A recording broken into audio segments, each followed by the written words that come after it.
Greetings and welcome to another episode of the Planetary Persuader. I am Cosmic Kev, your host, and this forecast is for January 27th, 2017.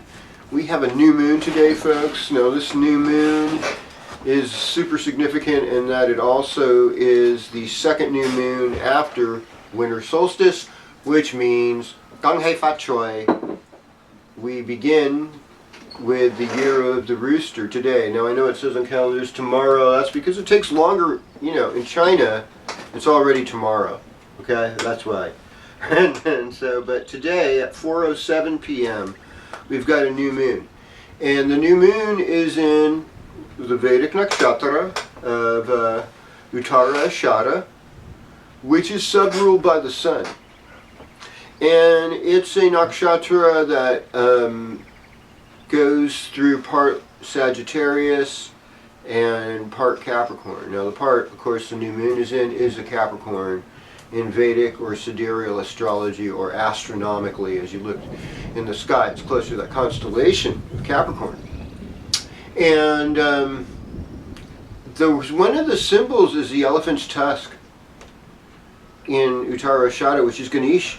You know, and Ganesha wants to remove obstacles for us. I also think because there's that Jupiter and Saturn relationship between Sagittarius and Capricorn, there's that other thing. You have that expansive wisdom and knowledge of Jupiter, but you also have this discipline and this willingness to get rid of things that is part of Saturn's legacy.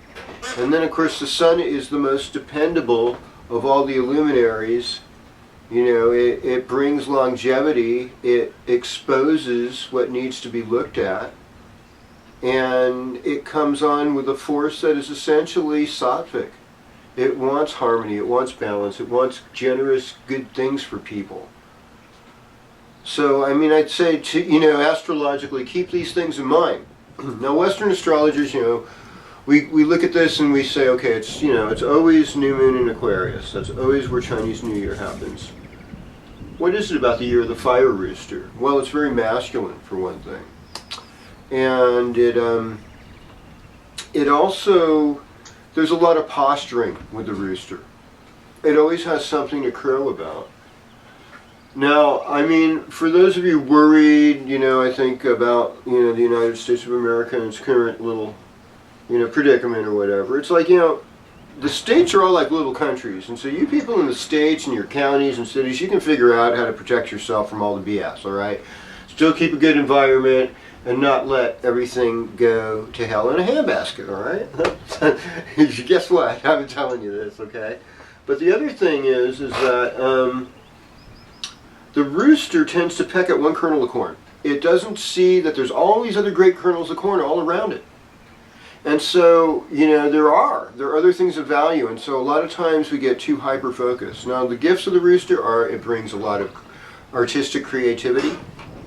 I mean, one of my favorite, musical artists, Neil Young's born year of the rooster. And this is year of the fire rooster, so this is kind of like 1957 all over again, folks. And, it was kind of like the birthing of the civil rights movement and all kinds of interesting, cool things. And I know that Saturn in regular sidereal Vedic astrology actually enters into Sagittarius this week as well too. So there's a whole different vibe about our limits now.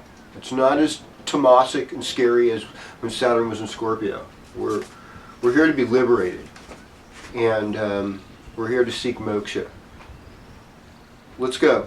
Sign by sign, your horoscope, your forecast on this week's edition of the Planetary Persuader with me, Cosmic Kev, your host. Okay.